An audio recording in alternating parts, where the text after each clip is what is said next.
Filmspringa! Hey, Brynne, have you seen Steel Magnolias? Oh my god, yes, I love that movie. Jonsy, you've seen it, right? Hey, Tony. Yeah. You've seen Dracula, right? Oh, I love that movie. It's so good. Lena, you've seen it. What do you think? Filmspringa! Hey, Brynne, have you seen Weekend at Bernie's? Oh my god! Weekend at Bernie's saved my life. Jonsy, you have to have seen it. Oh my god! No, I haven't. Of course not. You've seen Nightmare on Elm Street. It's the best. That movie scared the out of me when I was a You know, kid. did it scare the out of you? I have not seen that one, and I will be praying for all of your souls. It's your Filmspringa, Lena. Hasn't seen it. It's showtime! Hi, welcome to Filmspringa, a podcast about all the movies your sheltered friends have never seen. I'm Tony, and I'm here with... I'm Brynne. And... Hey. I'm Lena.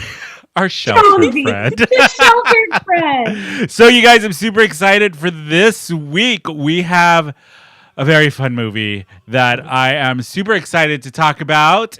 It is the 1988 American musical romantic comedy sci-fi film, Earth Girls Are Easy.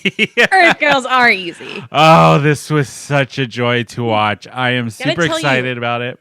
I forgot that this was a full-scale musical. Me too. I forgot. At the beginning, it all came rushing back to me. Like, Yeah. This is a musical. I would didn't not say realize. it's a musical. Huh?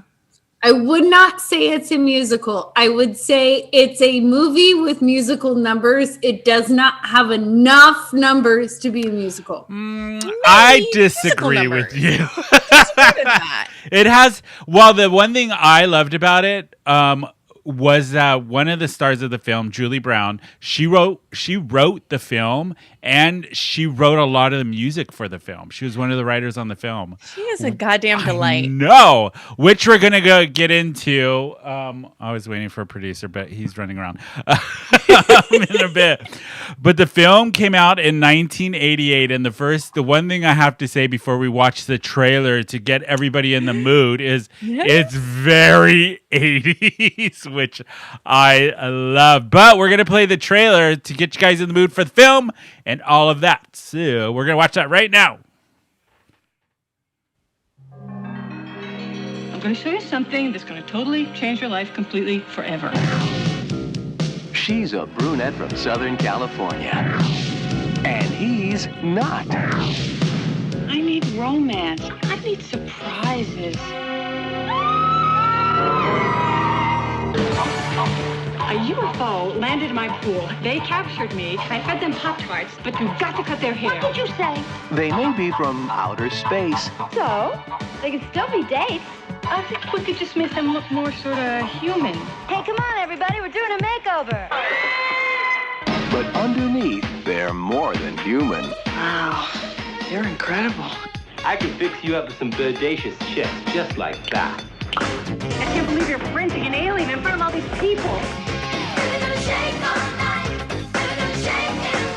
I'm going home with him. Are we limp and hard to manage? Wait a minute, are you like coming on to me? Her boyfriend's a doctor I've never, ever been unfaithful to you. whose treatment is totally alienating. Here comes Dr. Love. And her new love's an alien who's more than accommodating. Do you own your own home or do you rent? Gina Davis, Julie Brown, and Jeff Goldblum in a film directed by Julian Temple and produced by Tony Garnett. I just don't want you to think Earth Girls are easy. Earth Girls Are Easy.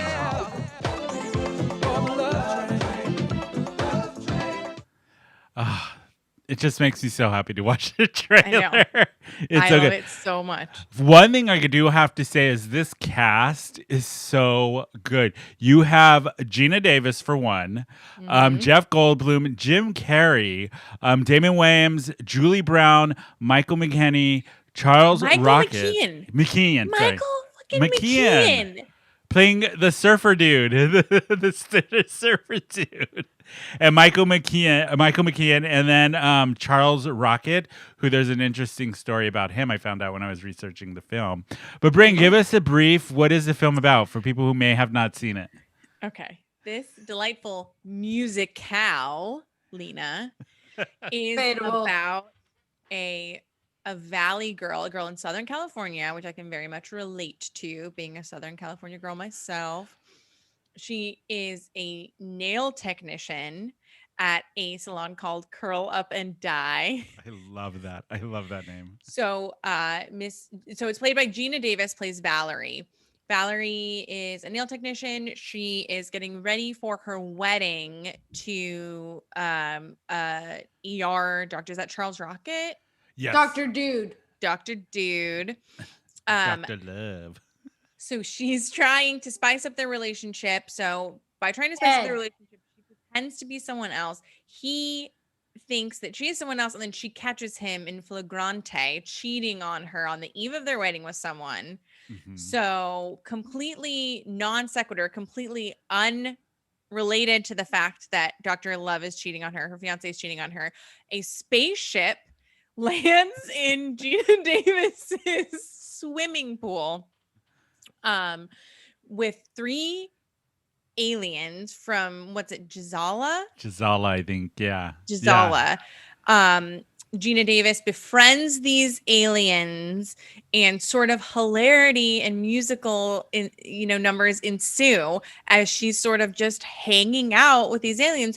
They need to be able to drain the pool before they can get back in their spaceship and leave. So it's going to take a day to drain the pool. So we are following their shenanigans around Southern California as they're just like living this Southern California fantasy, human life. Yeah. These 3 MTV band life. Yeah. Yep. Yep. MTV. There are so many. We'll get into it. There are so many beautiful facets of this film. The complexity, the human emotions, the relationships. It's very deep. So deep. And I thought, I think we talked about this last time, guys. Yeah. Tony and I, having remembered this movie and the period that it was from, Tony and I were afraid it was going to be a little problematic. Yes. And it was refreshing to see it was not as problematic as I thought it was going to be. There were obviously bits and pieces of it. For sure. Overarchingly not as bad as I thought it would be. Yeah, it wasn't just off of the name alone, you would think it would be a very misogynistic film, but it turned out not to be as bad as I was thinking it was going to be. If anything, I do think the movie needs to be retitled, and it could very much be a classic that everyone loves. I'm going to disagree with you there. I think that the title says it all, and I think we need to own. I think Earth Girls can be easy, and they can be whatever they want. If we want to be easy breezy, lemon squeezy, doing aliens. I would Why have not? I would have retitled this "Love Can Be Easy?" ? Or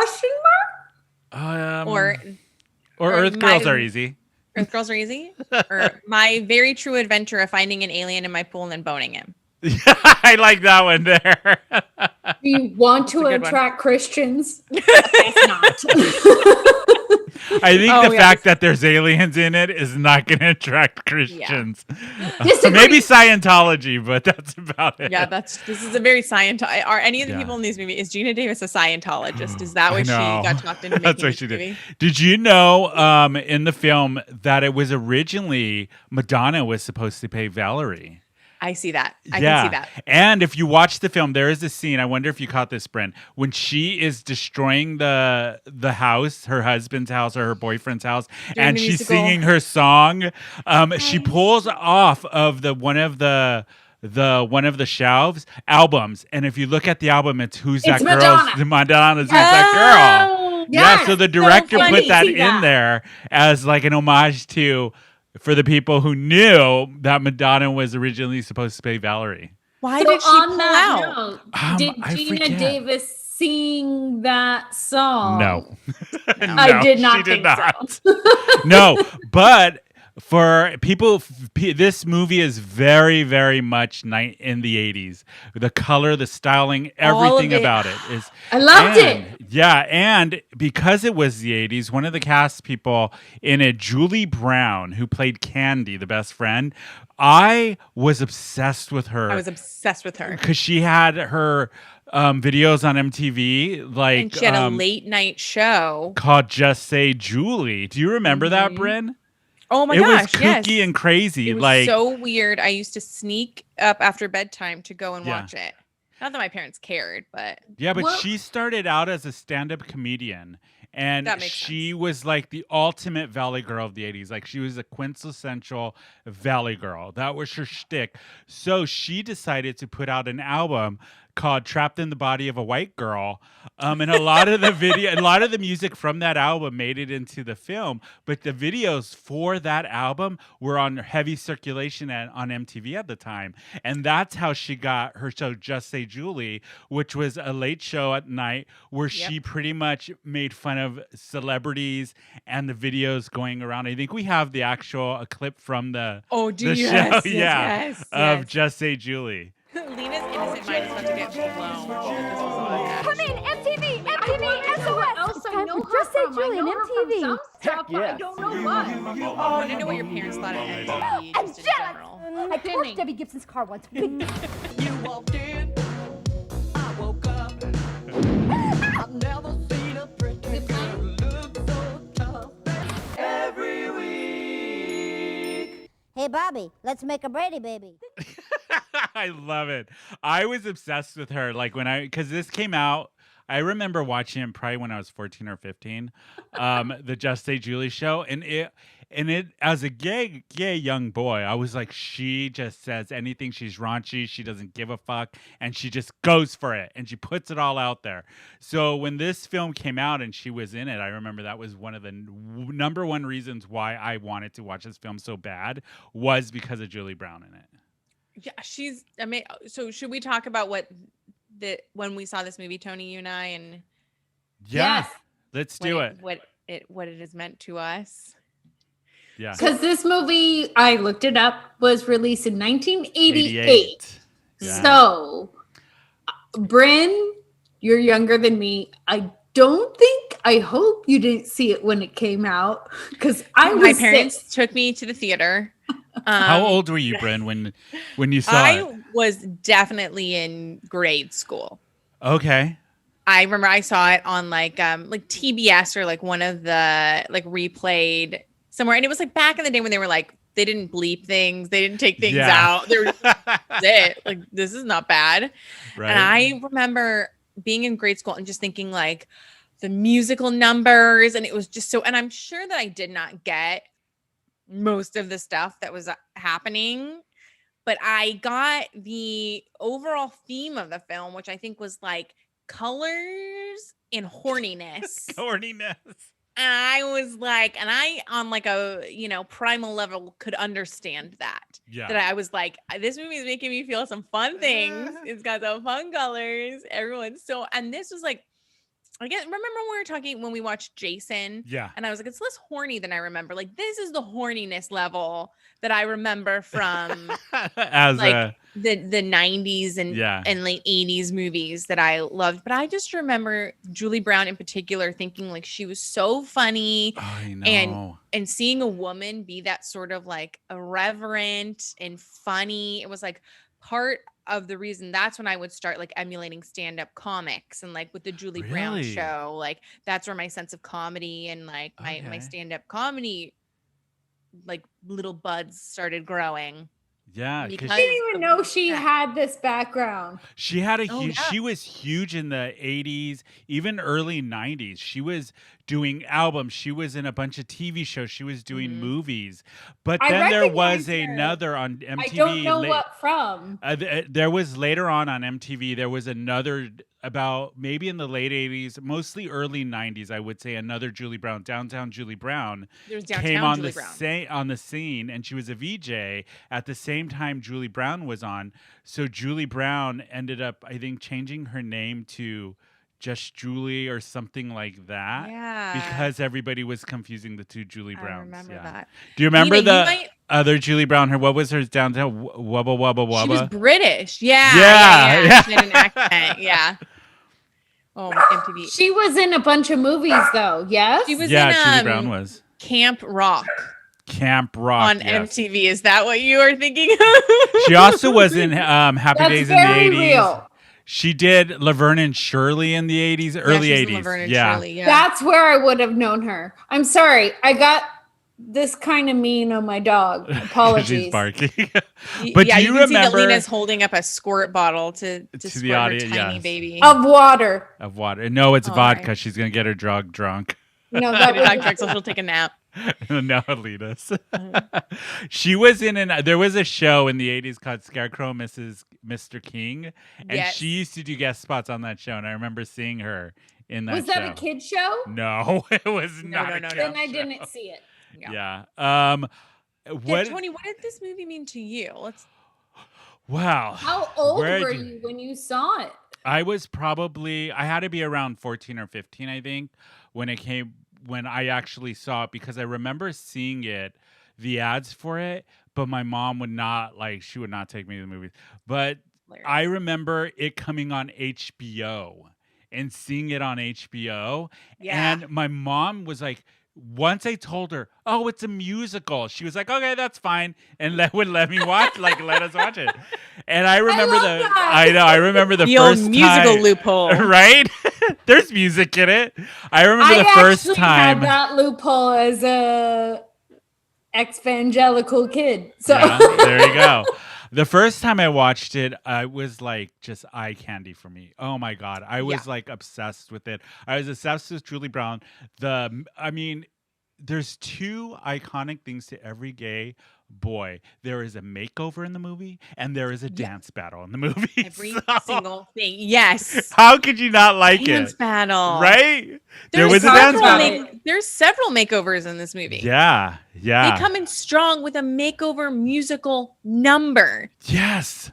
Twice so over. good. Off the bat. And did you notice, this was the other thing when I remember watching it for the first time, in the very first number that they do, the makeover number, I forget the name of the song. I think it's I forget the name of it. But anyways, there are two sets of twins in that musical number. And I always thought that was the coolest thing, being an identical you're a twin. twin. Yes, I Yeah. was like, they're twins. Those girls are twins too. Yeah. It was the two black girl dancers in the front, right? Yes, and then the other two that look like old ladies with the brown hair. And they were doing the soil scrub on the woman. Yes, they were doing that scrub on the lady. Yes.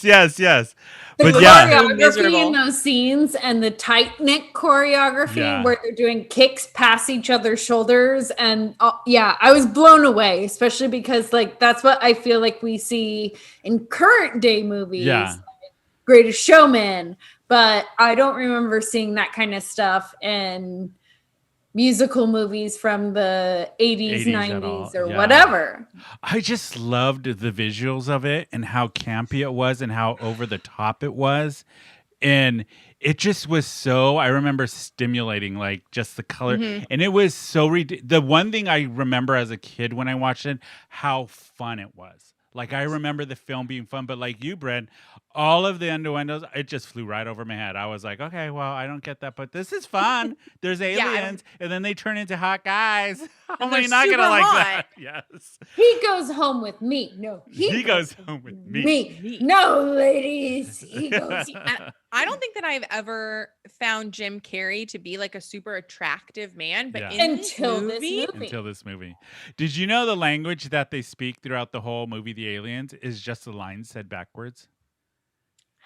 Who figured that out? Who did that for them? I actually was going to say it sounded similar to Pig Latin. I was just Pig Latin. Yes. Yeah.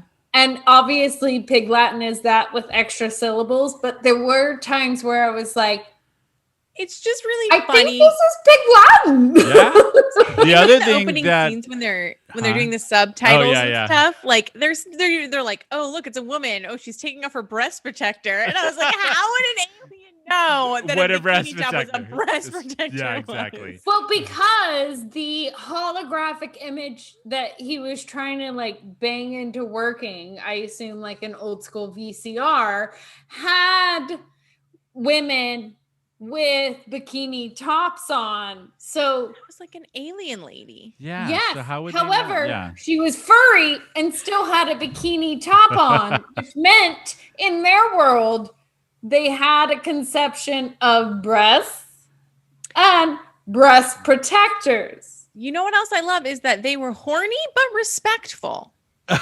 Yeah, that's true. That is true. The other thing with this film I found interesting that this was the Straight first white boys should take a note. Yeah. The other thing I found interesting with this film was that this was the first pairing of Gina Davis and Jeff Goldblum, who went on to star in Transylvania, 6 through 5,000, that movie, and then The Fly. I was going to say, were they engaged at this time? Do we No. know? Because they were together for, this is how they met. Yes. So, just FYI, none of those movies have I seen. The Fly? You've never Haven't seen The Fly? How can you? Nope. Oh my gosh. So good. Why am I Help not surprised? me. Add it to the list. It's on the list. Yep. So Gina because of Oh, no, go Tony. So because of this film, Damon Wayans and Jim Carrey, that's how they got In Living Color. Because they did it 2 years later. They got It was cast 2 in it, years yeah. later. I Yeah. assumed that they had been cast from In Living Color.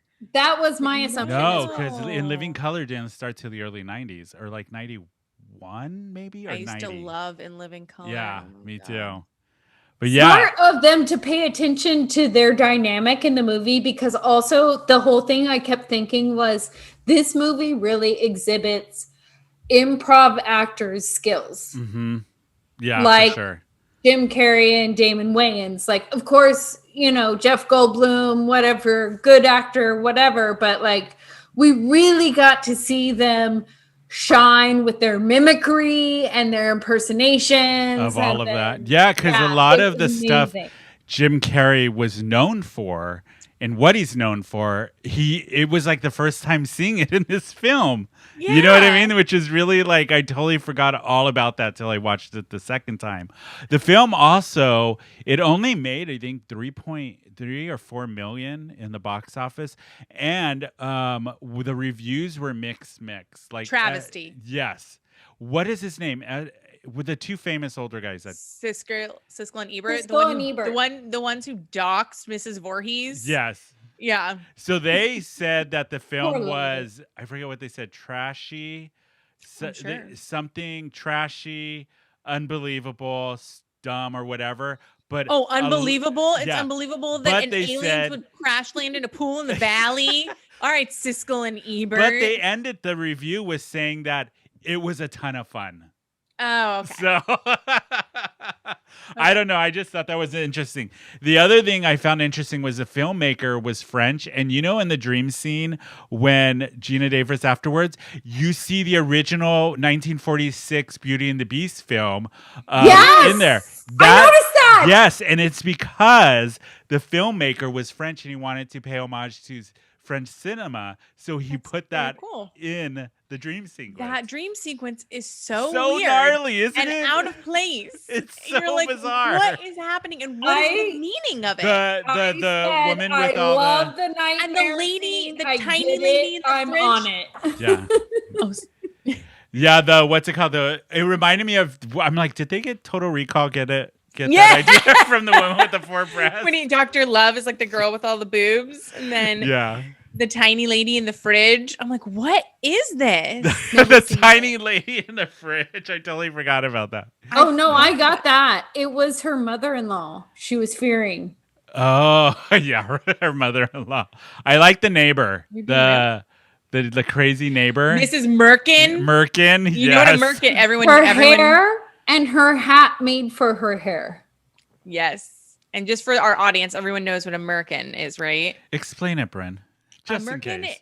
A merkin is if you, in stage or screen, if you are going to be doing a nude scene, it's basically a hairpiece for your genitals. Yes. So is that the best way I could have put it? I was trying to be nice. It's a toupee for the ween, a toupee for the veen. The veen or the ween toupee, yeah. And I love that her name was Mrs. Merkin. I know. Can we talk about Gina Davis's body? It's ridiculous in this film. A little too skinny, but ridiculous. God. I'm like Goldblum and Davis peak sexuality. Yeah. Did you find even when you first watched it the first time, Brynne, and now Jeff Goldblum sexy at all? Yeah, I did. Yeah. surprisingly, you wouldn't think Jeff Goldblum as a like hunk or a sex especially symbol. next to like a young Jim Carrey and next to a young Damon Yeah. Wayans, you wouldn't think like, oh, I'm pop Jeff Goldblum in there. Yeah, but you do, he he smolders comes like out. nobody's business. It's his so smile. ridiculous. I It's know. his little smirk. Another fun fact about this film is in the 80s, and I know Brynne remembers this. There was a person called Angeline, and she was the original like Paris Hilton Kardashian. She was famous for nothing really. She was famous for being famous, and she got that way because she apparently her husband, so she says, he was into like he did billboards and graphics and all that, and he was bored, so he would take pictures of her and put up billboards that just said Angeline of her all over Hollywood. And that's how she became famous. So she makes a cameo in the film, and she's so well known like through pop culture because of her pink Corvette and just being like the Barbie doll, pretty much. Yeah. And what I found fascinating is I remember seeing her picture and her story as a kid, and I totally forgot she was in this film. And then when I was doing research for the film, Peacock Streaming has a movie coming out later this year called Angeline, which is based on her whole life. No way. Yes. Who's playing her? Do you know the movie version of Phantom of the Opera, the girl that plays Christine? And she's in Shameless. The older Emmy sister. Rossum. Yeah, What? she's playing Angeline. You She's got to like a check out the teen- trailer. It is so She's like interesting. A slight brunette. That's Yeah. wild. But we Can have we live stream that? Can we watch we it? should. And We as an should. episode? That would be so much fun. you guys But are we have a interested, let us clip know. for people who may not, who are watching the video version. We have a clip from the movie. This is a clip of when Angeline actually shows up in the film.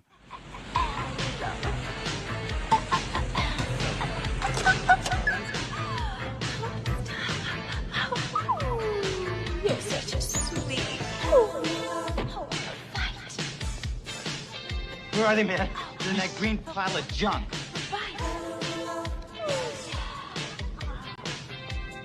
Excuse me, could you back up? I need to get some unleaded. Back up, back up, back up, back up. It makes me laugh. Oh, but yeah, I was like super surprised when I rewatched. I was like, oh, I remember her from when I was a kid in the 80s. Yeah. And Is that bizarre?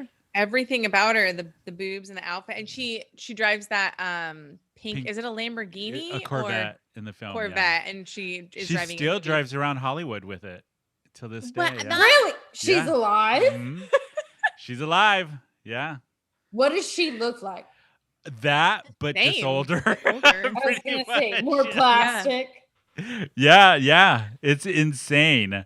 I But- just love that this was such a nod to Southern California Oh, culture. So much. That like they had Angeline in it, and they had the blondes at the beach, and it was just Well, that musical number, "But I'm a Blonde," was not in the film when they did it. It was added in after the film was done, when it was wrapped. They added it in to make up time for the deleted scenes, which for a lot of people who know this film, know this song from the film. It is like, oh, I was so obsessed with this It's so- when I and was I a kid. I remember don't know how to thinking- explain it. the whole time that she's singing it. I'm like, I know that this should be like sort of like offensive. It's a stereotype that Yeah. blondes or whatever, but it is so goddamn fun. Funny. It's so funny and fun, and they're like Do just you like think- playing around with Yeah. it. And then when they have the brunette girl, they're all yelling at her I and just like know. reading a book, and But she's like, do you how to think- date a dude. And they're like, how to get dates. And Julie Brown singing in her blonde wig, Yeah. in her terrible wig. Terrible wig. It's all shiny like she just got it out of the bag. It's so dumb. Do you think it was a lot that the song, now listening back to it, it's very tongue in cheek, and she's poking fun at the whole blonde stereotype, which also in the film, it's funny because you would think, oh, they're making their women blonde, they have to look this way. But the whole part of the film where they're in the nightclub, the song playing in the background is a song Julie Brown wrote, says, I like 'em big and dumb, referring like to 'em big guys and are dumb. big and dumb. And it's like total opposite of it's like making the male in the film the dumb blonde. Yes. And I thought it was so interesting that you have this number, but I'm a blonde, and then you have the blondes singing I like them big and stupid dumb. I mean, I like the message in this really was okay. So I obviously like her like completely changing her look to go home, Gina Davis to go home and like surprise her fiance is like never change yourself. But Julie Brown does say like in the movie, she's like, you should never let a guy get you like this. Like when, immediately when she finds out that it happens, like Julie Brown's like, just go out, party, get another. She's like, you're gonna be fine. Like this movie really is like women should just be fine doing it on their own, and it really was like empowering for women. I bet you there are so many people watching this and they're like, you are so stupid. Should we listen to But I'm a Blonde? Yes, for please, people to get a taste of it. Yes.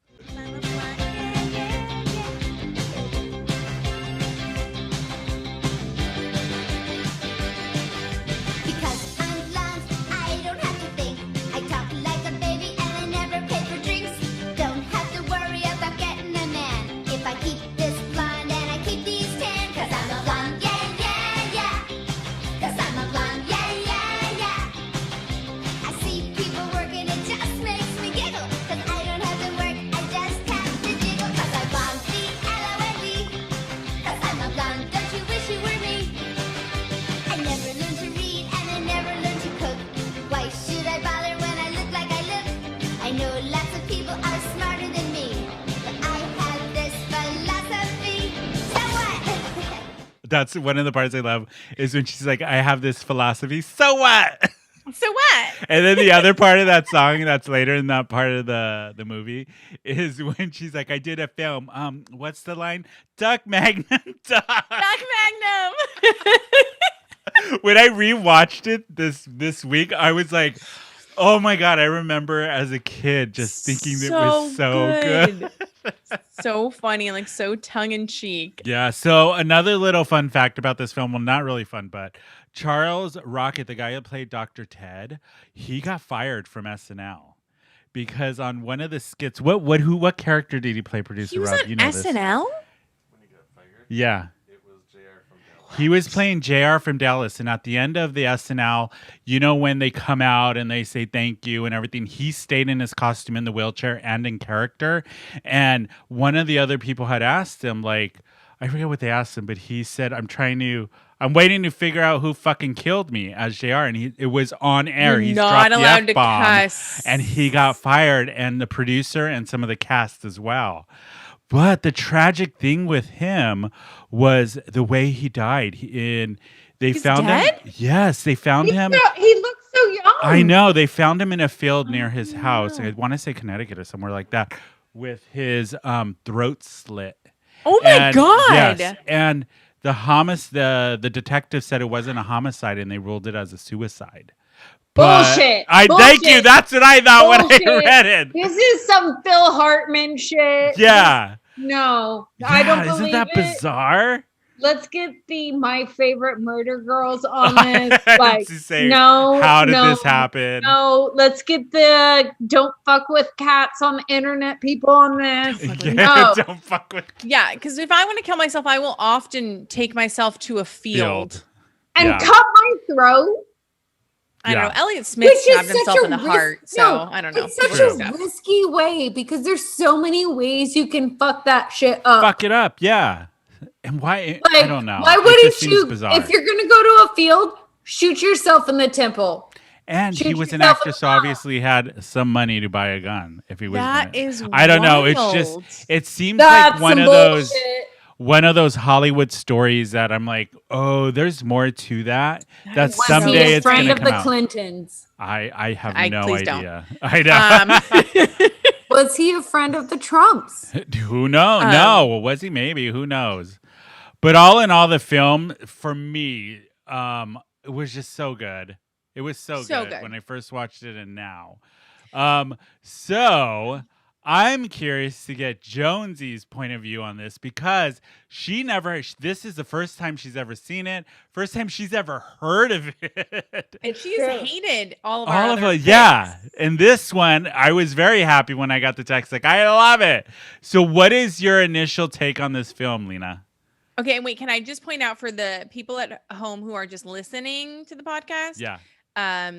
Lena, our different Jonsy, has curled her hair up a la Gina Davis. Very curly, very permy. If you're watching, you can see, but if you're at home, just it's luscious and curly and just you can appreciate. Well, now she's messing it up. God damn it. Yeah, Okay, Jonsy, give us your take on the film.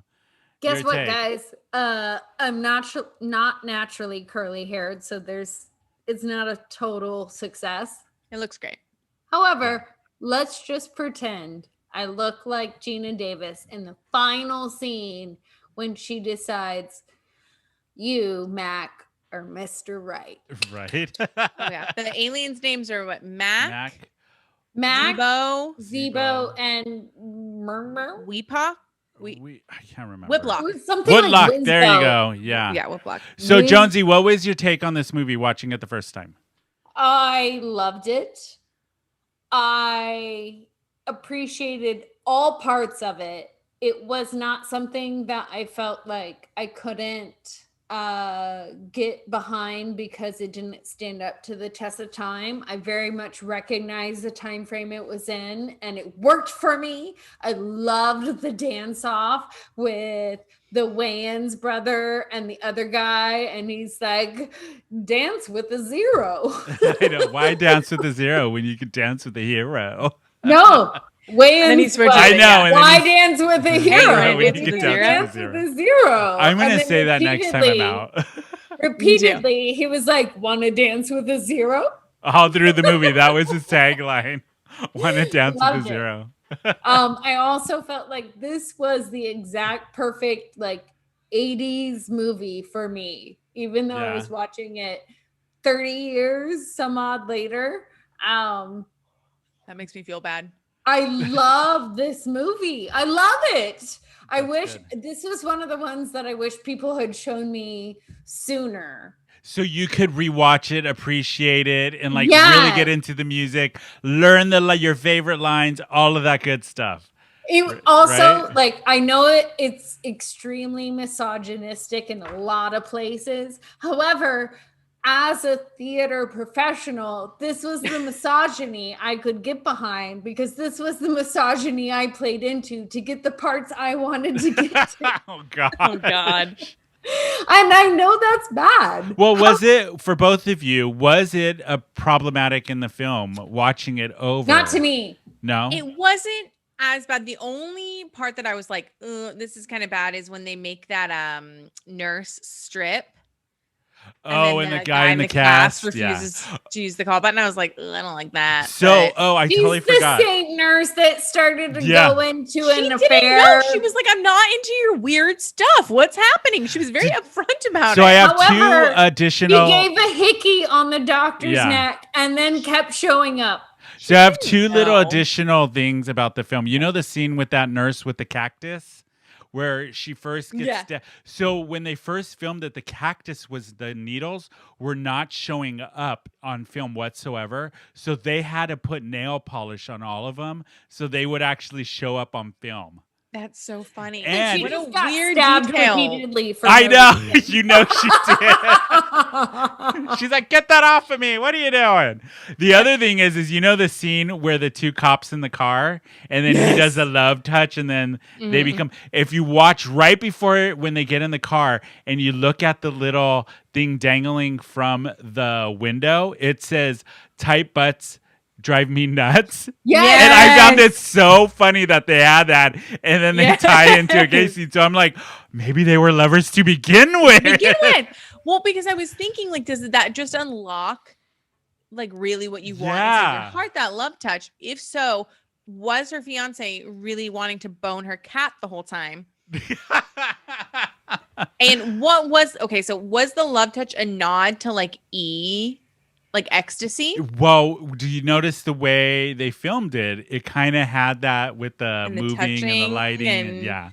Well, I and don't also know. I have to say, she had that whole moment in the back seat where she was like, give the love touch. I will give my persuasion. And he's like, no, but then you'll love them. And she's like, no, trust me. So she fully was not expecting them. And that's why I thought it was a beautiful moment, because it was like, oh, these two police officers were already in love with each other and just needed to get over their machismo. Exactly. And the whole aspect of like, no, put the love potion on them and I'll sway them, because surely the tight butts. And I'm Gina Davis and Tight look at my butts make me body. nuts. I know. Is a sign that they'll like me and they'll listen. And I actually thought, even though I realized it could be a very like kind of stereotypically homophobic moment, that like it could have been also interpreted as a beautiful moment of like these guys who were too macho to recognize, who were always in love with each other, and then got given this like love potion. And sure, they could have, what everyone thought was going to happen was they were going to go for the hot chick in the back and she was going to like sway them to something. Yeah. And how romantical.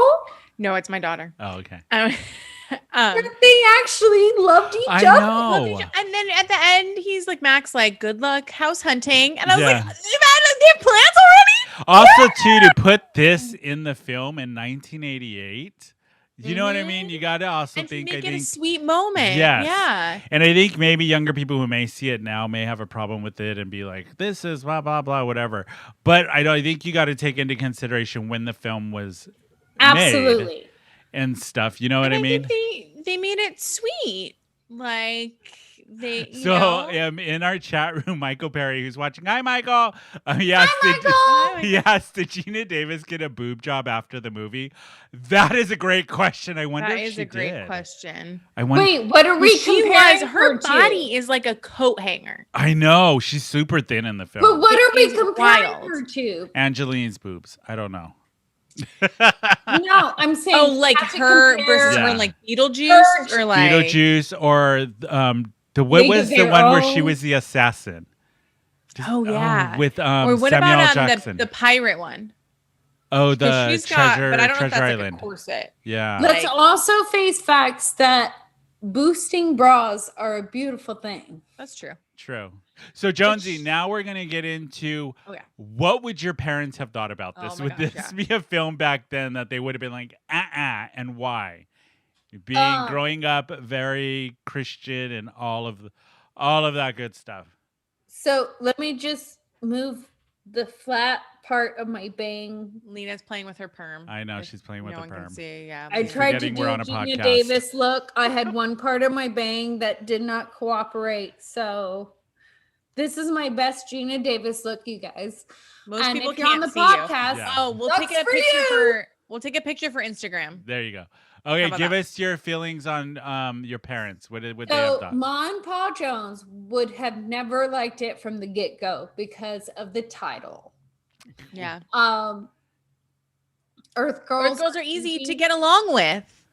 Yeah, you Let's could have face sold it to them that way, and then they Easy would to have been convert. like, okay. So when this movie came out, I was 6. So there was no me selling them to something that they were already aware of. This wasn't like, it's the year 2000 and I'm a high school senior trying to sell them on why Scream is acceptable and not scary. No. The reason why I didn't see this movie is 1, because of the title. And then 2, one big thing that I kept recognizing in this movie with my upbringing is how much purity culture infects a marriage, a lifestyle, job sought. So hold on, purity he's culture. Give us a define- yes for people who may not know what define. purity culture okay, is. so purity culture can mean everything as extreme as You see the Mormon girls who wear the denim ankle length skirts and never cut their hair. That's usually associated with the extreme kind of Mormonism. But there's also different kind of ex-evangelical sects that also get into that. So Sex, not sex. Sex. SECTS. Not sex. Correct. No. So the purity culture that happens when it's not that extreme is basically you learn slowly as a female that everything you wear and do will invite sexual activity because men are dirty, dirty heathens that cannot be controlled. And it's our job as females to control them by limiting them with what they see, experience, feel, hear, and then if it still accelerates, we are responsible for shutting them down. And if we don't, rape, molestation, it's still our fault. Other ways that purity culture happens is it's not good to wear makeup. It's not good to wear sleeveless clothing.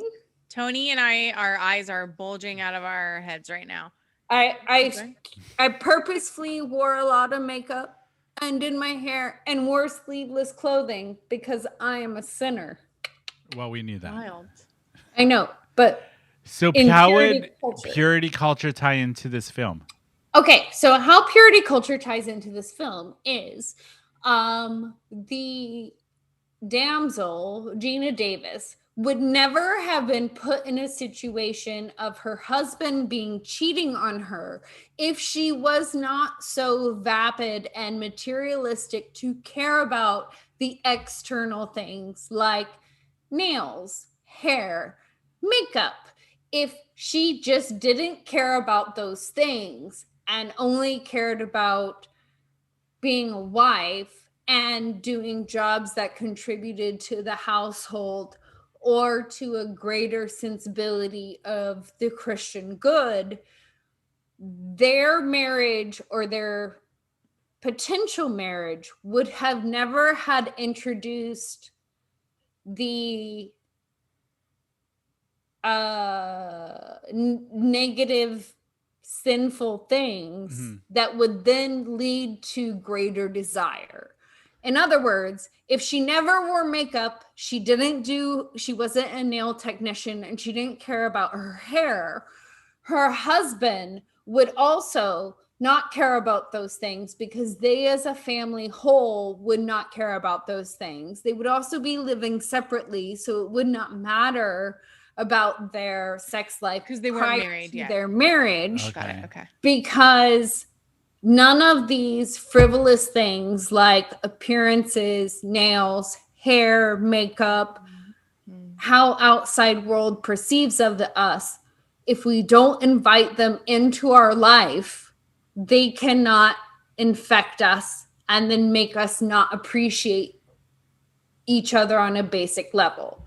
So that is what purity culture I've used it and displayed it to fit this. And I'm sure a lot of people, if they're listening, will argue with me. There's a lot more variables to it. But the entirety of this movie would not exist in the Christendom because we don't care about those frivolous things. So your husband would never stray, or your potential husband would never stray because we don't care about those frivolous things. And that's not what we as a couple lift up as. Yeah. That's wild because I guess I never thought of it as like if you wear makeup, then that's what your family finds important, and then you're like opening up the door to your husband cheating on you. I've never heard that before because I thought my understanding was like purity culture was like your vagina is bad, hide it away. No, it's that too. But it's also about this. Okay. It's also about the never, vanity of it. ever being a sexual being, and also your husband never encountering a sexual being, and that's why it doesn't work. So the whole reason why this film would not work within the evangelical Christian thing is because of that. Is because through the whole movie, Valerie's character, it was about appearance. Appearance, yeah. She is the villain. Got it. So in She's the villain that of the she movie. would be the villain, Correct. not Dr. Ted, who Correct. in the film says at one point he needs her to take care of him. Yes, Correct. you have to take I'm care like, you of are a me. grown man. Take care of yourself. And then Jesus when he fucking asked Christ. that doctor to cover his shift, I he's like, "He's know. like, just because I'm getting married doesn't mean we can't date. Oh, he was such a Purity skis. in purity culture, it would absolutely be the fault of Gina Davis's character of not being a wholesome enough woman. A wholesome enough woman to keep her man from straying. Correct. That is Gonna some disagree fucked up with shit. that. I know that is some fucked up shit. No, I'm not doesn't make any saying sense. it's right. I know. You're just saying why. Yes. So this is the point in the show where we are going to give it a grade. We're going to start with you, Brynne. So let's hear how for you this film held up, and if you're going to stick to the grade you originally gave it, which was an A-, I right? give it a B+. B. You gave it a B+. Yeah. Let us know then and now. I'm taking my nostalgia goggles off. Yes. And telling you I'm giving it an A+.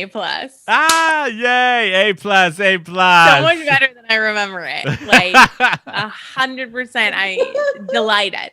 Yes. I was tickled the whole night. Yeah. So for Tony? me, I think I originally gave it a B because I thought it wasn't going to hold up. I have to go with you, Brynne. A+. A+. And a little note, watch this film super stoned. It's like 10 times better. Oh my God, yeah. It puts you in such a good mood. Just the music alone. What would we pair it with then? Let's pair it with like an edible I would or say like a bowl. I would pair it with I would do an edible about 45 minutes before the movie starts. So you kicks in right at the peak where the aliens start doing the makeover and all of that. Makeover scene. Yes. What would you pair alcohol with it? What drink would you pair I was gonna say like a fruity cocktail, and then the cheese no, whiz. Margarita. Hello. Margaritas. a can of margarita, because Julie Brown through the whole film she keeps referencing margarita. Have a margarita.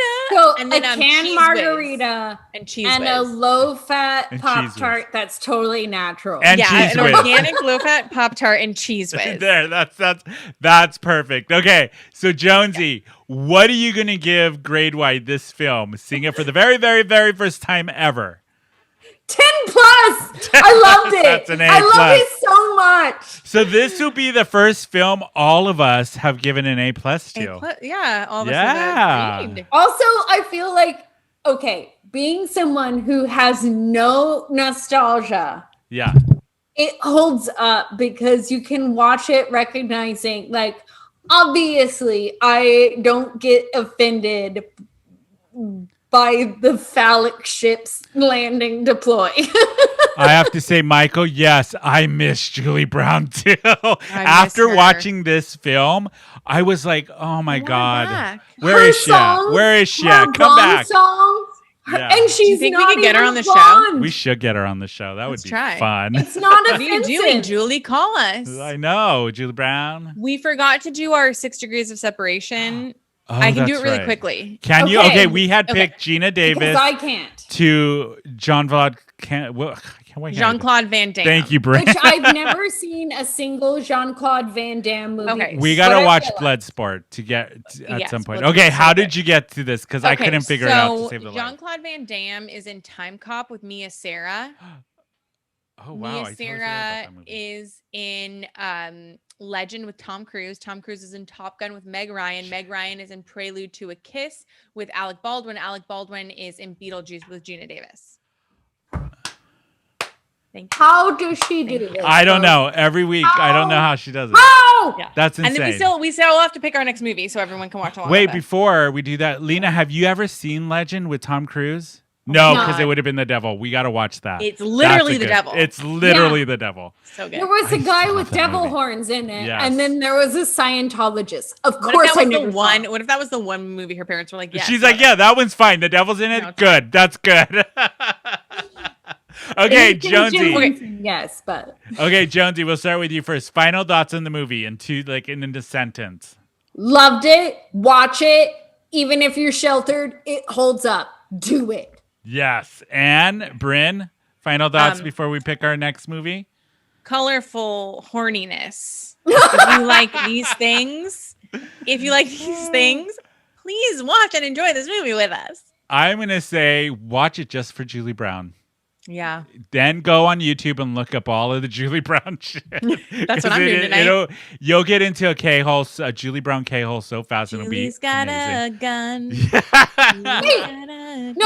No, she did. She did a parody. Yeah, it was called. Okay. What was it called? God, Someone's now I got a can't gun. think. I don't know this. The prom Sheltered. queen.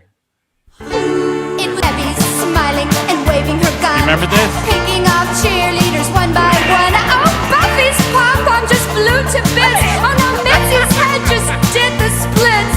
God, my best friend's on a shooting spree. Stop it, Debbie, you're embarrassing me. How could you do what you just did? Are you having a really bad period? So good. It's so good. So good, so bad. That's so bad. No, it's so campy, her music. I love it. So our next week's film is Brynne's pick. What are we going to do, Brynne? It's my pick. So I thought next time, so we've done some campy stuff. Yes. I thought we would go full drama, grit, seriousness. Okay. Tombstone. We're getting into the 90s. 1990s. That's an epic. Yeah. Do you With Kurt Jonesy?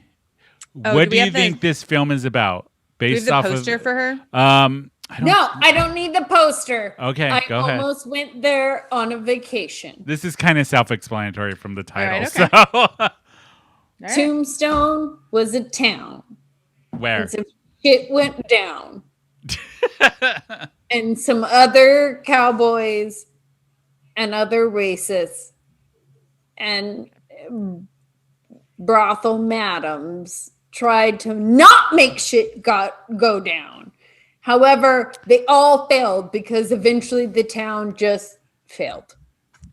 That's the movie. Close enough. Close enough. Yeah.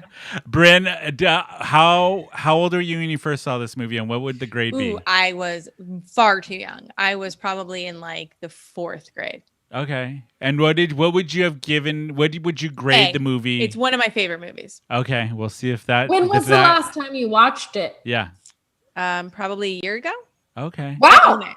I own it Okay, on DVD. recent. Oh, okay. So for me, I was probably in my 20s when I watched it, and I haven't watched it in a good 15 years. But this movie reminds me of my grandfather. So I was yeah. going to say, why do you like this Western film, which is a genre I would never relate to you, but me? now that you say it's your grandfather. And I it's understand. Tombstone, Arizona. My family's all in Tucson, close enough And to the there. pizza? So. Tombstone And they got that pizza? The There's pizza? pizza? Yeah. Tombstone frozen pizza. Yeah. Pizza? We'll get into it on the next Okay, episode. yeah. I give it an A. I'm gonna give it a B, not a B minus or a B plus, solid B. Solid B. All right. Yeah, and we'll see what Jonesy gives it next week. But you guys, that is our show for this week. You can follow us on Instagram. We are Filmspringa on Instagram and Facebook. Go give us a follow. You can see the video, our podcast here on the YouTube channel of Who Invited Her. But the podcast version of this is going to drop, I believe it's September 16th, around there. You're going to get all 5 episodes at once. So then you can binge, listen to it, and all that. Yeah. So, You can't but by the see time all my horrible looks. But by the time this comes out, they'll already be listening to the podcast. So it's easy saying that. Get a Tombstone pizza and watch. Tombstone or this listen- week. Yeah, watch Tombstone and then listen to 5 episodes of our podcast. There you go. But this week, if you're going to join us for the live show on YouTube, go watch Tombstone and then come back next week and chat with us about it because I'm curious to see what other people think about it. Maybe Yeah, I'll me too. dress I'm up scared. like a tombstone. Maybe you'll be a Western girl with a saloon girl. There you go. Oh, Michael Perry said Young Guns. I remember Young Guns. I used to love that Young movie. Guns. Oof. Do you remember Never that? seen it. Yes, so good. Emilio Estevez. What was the girl cowboy movie that they did with It was, Drew Barrymore? With Drew Barrymore, Madeline Stowe. Was it Bad Girls or something No, like because that? I was gonna say Girls on the Side, but that's another Drew No, Barrymore with one. Whoopi Goldberg. Yeah. What was it called? is that I movie want to say it called? was called Bad Girls. I'll have It to is look called it Bad up. Girls. Is it? It is I'll called have Bad to Girls. look it up, and then next week we'll talk Madeline about that. Stowe, yeah. I know. Never Wasn't she in seen Last it. of the Mohicans? You should last in the Mohicans. Yeah. Mohicans. Thank you. Yes, she was great in that. Mohicans. But that is our show, you guys, and we will see you next week. Bye.